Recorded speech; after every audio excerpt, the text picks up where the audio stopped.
ETF index mutual funds నేర్చుకుని stock మార్కెట్లో రాణించాలనుకుంటున్నారా? వెంటనే ఈ నెంబర్కి కాల్ చేయండి.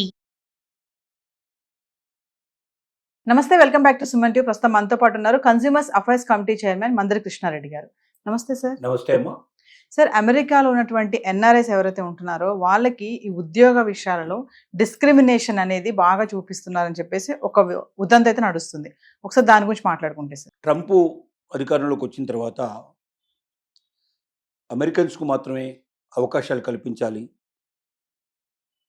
ఇతర దేశాల నుంచి ఇక్కడికి వచ్చినటువంటి ఎన్ఆర్ఐస్ ఎవరుతున్నారో వీలైనంత వరకు వెనక్కు పంపించాలి, ఎవరైతే డబ్బు బాగా ఉందో లేదా వాళ్ళ దేశం నుంచి డబ్బు తీసుకొచ్చి ఇక్కడ ఖర్చు పెట్టగలుగుతారో అలాంటి వాళ్ళకి అవకాశాలు కల్పించాలి తప్ప ఇక్కడున్న డబ్బుని తీసుకొని పోయేటువంటి వాళ్ళని మనం వీలైనంత తొందరగా వదిలించుకోవడానికి ప్రయత్నం చేయడం మంచిదనేటువంటి దృక్పథంతో ఎప్పుడైతే ప్రెసిడెంట్ అలాంటి ఆలోచనతో ఉన్నాడో ప్రజలు కూడా, అంటే అక్కడ అమెరికన్స్ ఎవరైతే ట్రూ అమెరికన్స్ ఉన్నారో వాళ్ళు కూడా ప్రెసిడెంట్ ఆలోచనలకు అనుగుణంగా వెళ్ళేవాడు కొందరు ఉన్నారు.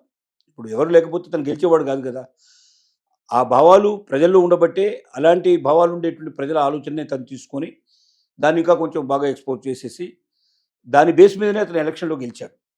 అంటే ప్రజల్లో కొంతమంది దాన్ని తీవ్రంగా ఖచ్చితంగా కావాలని కోరుకుంటున్నారు.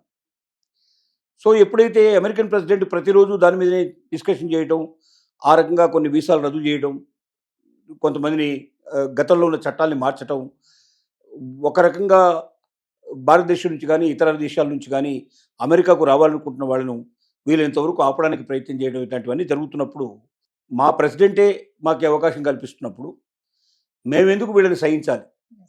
ఆల్రెడీ పనిచేస్తున్న వాళ్ళ మీద కూడా సూటిపోటి మాటలతో రకరకాల పద్ధతులతో వాళ్ళని అవమానించేందుకు ప్రయత్నం జరుగుతుంది. దాంట్లో భాగంగా ఒక ఎంప్లాయీ దాదాపు 30 ఏళ్ళ నుంచి పనిచేస్తుంటే ఎంప్లాయీ తనకు సంబంధించినటువంటి విషయంలో కూడా తన బాసు వ్యవహరించిన తీరు సరిగ్గా లేదని అతను కంప్లైంట్ చేశాడు. అలాగే ఒక వెజిటేరియన్ సంబంధించిన ఇండియన్ లేడీ తను ఆఫీస్ వాళ్ళు ఇచ్చినటువంటి ఏదైతే పార్టీ ఉందో ఆ పార్టీలో ఒక్క వెజిటేరియన్ ఐటెం కూడా లేకుండా మొత్తం నాన్ వెజిటేరియన్ ఐటెం తెప్పించినప్పుడు వెజిటేరియన్ ఐటెం లేదా అని అడిగినప్పుడు తను ఆల్రెడీ ఏవైతే అక్కడ వాళ్ళకి పిజ్జాలు కానీ ఇంకా రకరకాల పదార్థాలకి మటన్తో పాటుగా వెజ్ ఐటెంకి నాన్ వెజ్ ఐటెం రెండు కలిసి ఉంటాయి. ఆ నాన్ వెజ్ ఐటెం తీసేసి వేరు చేసేసుకొని ఆ వెజ్ ఐటెం అని తినేచ్చు కదా దాన్ని అని చాలా నిర్లక్ష్యంగా అతను సమాధానం చెప్పడం లాంటివి జరిగాయి. అంటే ఏమవుతుంది, ఇక్కడ ప్రెసిడెంట్ ఆలోచనల ప్రకారంగా ట్రంప్ యొక్క విధానాలనే తమ ప్రజలు కూడా కొంతమంది అనుసరించేందుకు ప్రయత్నం చేస్తూ సాటి ఎంప్లాయీస్ను కూడా అవమానపరిచే విధంగా మాట్లాడడం ప్రయత్నం చేయడం, సూటిపోటి మాటలతో వాళ్ళని వీలైనంత వరకు తొందరగా వాళ్ళు ఇండియాకు వెళ్ళిపోయేటట్టుగా, అంటే వాళ్ళ దేశాలకు వెళ్ళిపోయేటట్టుగా చేస్తూ మా దేశాన్ని వదిలిపెట్టండి, మీరు మా దేశానికి పట్టినటువంటి శని లాంటి వాళ్ళు అన్నటువంటి భావన డైరెక్ట్గా కాకుండా ఇండైరెక్ట్గా వ్యక్తం చేసేందుకు ప్రయత్నం చేస్తున్నారు. ఈ డిస్క్రిమినేషన్తో పనిచేయడం చాలా కష్టం.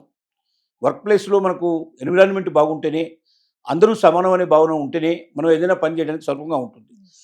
మనల్ని సెకండ్ గ్రేడ్ పౌరులుగాను లేకపోతే అయిష్టతో కూడుకున్నటువంటి వ్యక్తులుగా మనల్ని ఉంచే పరిస్థితి ఏర్పడితే పనిచేయడం కష్టం. ఈ రకమైన రిపోర్ట్లు బాగా పోస్ట్ అవుతున్నాయి, సోషల్ మీడియాలో పోస్ట్ చాలా ఎక్కువ జరుగుతున్నాయి. అంటే ఎక్కువ మంది ఇంతకుముందు చెప్పుకునేవాళ్ళు కాదు, ఇప్పుడు చెప్పుకుంటున్నారా, లేకపోతే ఈ మధ్యనే ఇవి ఎక్కువైనాయా అనేది కూడా రెండోది ఆలోచించాల్సిన విషయం. గతంలో కన్నా ఇప్పుడు ఇవి ఎక్కువైనాయి, ఈ డిస్క్రిమినేషన్ అనేటువంటిది ఎక్కువ జరుగుతోంది, ఎక్కువగా అవమానించేందుకు ప్రయత్నం చేస్తున్నారు, ఆ బాధ పడలేకన్నా వాళ్ళు వెళ్ళిపోతారేమో అనే పరిస్థితులు ఉన్నారు. రెండోది ఏంటంటే ఎన్ఆర్ఐలు ఎక్కువ తెలివైన వాళ్ళు, ఇక్కడ ఉన్నటువంటి మేము అంత తెలివి కలిగిన కాళ్ళం కాదు అనేటువంటి భావన మొదటి నుంచి వాళ్ళకు ఉంది. అందుకే వాళ్ళని అంతంత డబ్బులు పెట్టి ఇక్కడ తెస్తున్నారు, వాళ్ళని ఇన్వైట్ చేస్తున్నారు, వాళ్ళకి పెద్దపీట వేస్తున్నారు, పెద్ద పెద్ద ఉద్యోగాలు ఇస్తున్నారు. ముఖ్యంగా హెడ్ ఆఫ్ ది డిపార్ట్మెంట్స్ అన్ని వాళ్ళే ఎక్కువగా మంచి స్థానాలకు, ఉన్నత స్థానాలకు వాళ్ళు చేరుతున్నారంటే మన దగ్గర అంత శక్తి సామర్థ్యాలు లేవు అనేటువంటి ఒక రకమైన భావన వాళ్ళలో ఉంది. అది వివక్ష. ఆ వివక్ష అంటే ఏంటి? వాళ్ళు సరైన, అంటే వాళ్ళకి సరైనటువంటి తెలివితేటలు లేవు, బయట నుంచి వచ్చే వాళ్ళకి ఎక్కువ తెలివితేటలు ఉన్నాయనే భావనలో వాళ్ళు ఉన్నారు. కానీ అది వాళ్ళకి సహించలేని విషయం. మేము అమెరికన్స్ని మా దేశానికి వచ్చి మా ఉప్పు తింటూ మా డబ్బులు తీసుకుంటూ మాకు లొంగి ఉండాలి, కానీ మాకన్నా గొప్పవాళ్ళు ఎలా అవుతారు, మాకన్నా మంచి పొజిషన్లకు ఎలా వస్తారు, మమ్మల్ని వాళ్ళు అధికారులుగా ఉండి మేము వాళ్ళ కింద పనిచేసే పరిస్థితి ఏమిటి అనేది ఉంది. అంటే ఒకవైపున ఆ తెలివితేటలు లేవు, కానీ రెండో వైపున దీన్ని సహించేటువంటి శక్తి కూడా లేదు. లేదు. ఇప్పటిదాకా ఎందుకు వాళ్ళు సహించారు అంటే దానికి తగినటువంటి ఎన్విరాన్మెంట్ రాలేదు. ఇప్పుడు ఆ ఎన్విరాన్మెంట్ వచ్చింది. దేశానికి అత్యున్నతమైనటువంటి వ్యక్తి ప్రెసిడెంటే తమను సమర్థిస్తున్నాడు, ఇలాంటివి ఉండకూడదని చెప్తున్నాడు, అలాంటి వాళ్ళని ఈ దేశం నుంచి వెళ్ళగొట్టాలని ప్రయత్నం చేస్తున్నప్పుడు మేమెందుకు కూరుకోవాలి? ఇప్పుడు మాకు మంచి అవకాశం వచ్చింది కదా, వీళ్ళని ఇంత తొందరగా అవమానపరిచి వీళ్ళ దేశానికి పంపించేస్తే ఇంకా మనం ఎక్కువగా స్వేచ్ఛగా ఉండొచ్చు కదా అనేటువంటి ఒక తత్వానికి, ఒక పరిస్థితికి వచ్చినట్టుగా ఈ మధ్య సంఘటనలు ఒకదానికొకటి తోడవుతూ కనబడుతున్నాయి. సో మామూలుగా చూసుకుంటే ఎన్ఆర్ఐస్ అంటే ఆల్రెడీ అక్కడ సెటిల్ అయిపోయి పెద్ద పెద్ద పొజిషన్లో ఉన్న వాళ్ళు ఉంటారు కదా, మరి ఇలాంటి డిస్క్రిమినేషన్ వస్తున్న టైంలో వాళ్ళ జాబ్స్ కూడా పోయే ఛాన్సెస్ ఎంతవరకు ఉండొచ్చు అంటారు? జాబ్స్ ఎవరికి పోతాయో ఇప్పుడు చెప్పేటట్టు పొజిషన్ లేదు. ఎందుకంటే ఆ జాబ్లో వాళ్ళు ఉండటానికన్నా ముందర జరిగేది ఇక్కడ ఏంటంటే అసలు దేశంలో వాళ్ళు ఉంటారా లేదనేటువంటి పరిస్థితి ఏర్పడుతుంది. దేశంలోనే ఉండేటువంటి ప్రశాంతమైనప్పుడు ఇక జాబ్ సంగతి ఏముంది నెక్స్ట్ చెప్పాల్సిన విషయం. కాబట్టి ఇక్కడ అందరి మీద ఇలా జరుగుతుందని చెప్పడానికి వీలేదు, కానీ కొందరి విషయంలో ఇది జరుగుతోంది. కొంతమంది అమెరికన్స్ దీన్ని అడ్వాంటేజ్గా తీసుకొని తమకున్న పాత కక్షల్ని, పాత ఆలోచనల్ని, పాత ప్రతీకారాల్ని తీర్చుకోవడానికి దీన్ని ఒక అస్త్రంగా ఉపయోగిస్తున్నట్టు మనకు అనిపిస్తుంది. తొందరలోనే కొంత ఏదో ఒక దానికి వస్తారు. అంటే ఎన్ఆర్ఐస్ పూర్తిగా అక్కడి నుంచి వెళ్ళిపోవడం కానీ, లేకపోతే ఉన్న ఎన్ఆర్ఐస్ సరైన భద్రత కల్పించి మళ్ళీ తిరిగి వారికి జవసత్వాలు వచ్చేట్టు పరిస్థితి తీసుకురావడం కానీ, రెండిట్లో ఏదో ఒకటి జరుగుతుంది. ఇది ఎంతకాలం ఇట్లా కంటిన్యూ అవుతూ ఉండడం చాలా కష్టంతో కూడుకున్న పని. రెండోది, ట్రంప్ ఇంకా 3 సంవత్సరాలు ఉండాల్సిన అవసరం ఉంది. 3 నెలల దాకా మరి భరించడం కష్టం. కాబట్టి బహుశా ఇండియన్ కమ్యూనిటీ అంతా కూడా, ఎన్ఆర్ఐస్ మొత్తం కూడా ఏకమై ఏదైనా ఒక రకమైన నిర్ణయాలు కూడా తీసుకునే అవకాశం ఉండొచ్చు. మన యూనియన్స్ కూడా అక్కడ చాలా బలంగా ఉన్నాయి. చాలామంది మన అసోసియేషన్స్ ఏర్పాటు చేసుకున్న తెలుగు అసోసియేషన్స్ ఉన్నాయి. వాళ్ళంతా కూర్చొని దీనికి ఏదైనా ఒక మార్గాన్ని అనుసరిస్తారని మనం అనుకుందాం. సో ఏదేమైనా ట్రంప్ తీసుకున్న నిర్ణయాలు మామూలుగా స్టూడెంట్స్కి ఇబ్బంది కలిగిస్తున్నాయి.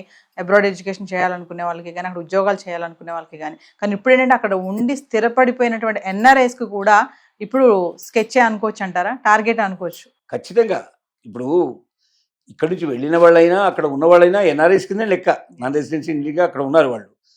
ఈ వాళ్ళల్లో ఇప్పటిదాకా ఏంటంటే నాది అమెరికా అనే ఒక భావంతో వాళ్ళు పనిచేశారు. నేను ఇండియా నుంచి వచ్చేసాను పూర్తిగా, నాకు ఇక్కడ సిటిజన్షిప్ వచ్చింది, లేదా నేను ఇక్కడ ఆల్రెడీ నాకు వీసా, నాకు పౌరసత్వం ఇక్కడ లభించే పరిస్థితి ఏర్పడితే, గ్రీన్ కార్డు నాకు లభించే అవకాశం ఉంది, వచ్చింది అన్నట్టు భావనలో, వస్తుంది అన్నట్టు భావనలోనే ఉన్నారు. కాబట్టి అమెరికాకు ఎంత విలువ ఇవ్వాలో, అమెరికా చట్టాలకు ఎంత ఇవ్వాలో ఇస్తూ తను కూడా అమెరికాలో ఒక భాగంగా భావించి మన వాళ్ళు పనిచేస్తున్నారు. కానీ ఇలాంటి వివక్షత చూపించడం ఎక్కువైపోతే ఏమవుతుందంటే పనిచేయడంలో ఇబ్బంది ఏర్పడుతుంది. ఒక రకంగా అమెరికా మీద అసహ్యం పరిస్థితి ఏర్పడి వీళ్ళంతవరకు అమెరికాను వదిలించుకుని బయటికి రావాలనే ప్రయత్నం కూడా జరగడానికి ఆస్కారం ఉంది. ఇప్పటికే చాలా వలసలు ప్రారంభమైనాయి, రివర్స్ వలసలు. అంటే ఇంతకుముందు అమెరికాకు వెళ్ళేటువంటి వలసలు పెరిగి ఉండేవి, ఇప్పుడు అమెరికా నుంచి ఇండియాకు తిరిగి వచ్చేటువంటి పెరుగుతున్నాయి, రోజు రోజుకు పెరుగుతున్నాయి. ఇది ఇంకా ఎక్కువ అవుతే ఇంకా పెరుగుదల జరుగుతుంది. Thank you.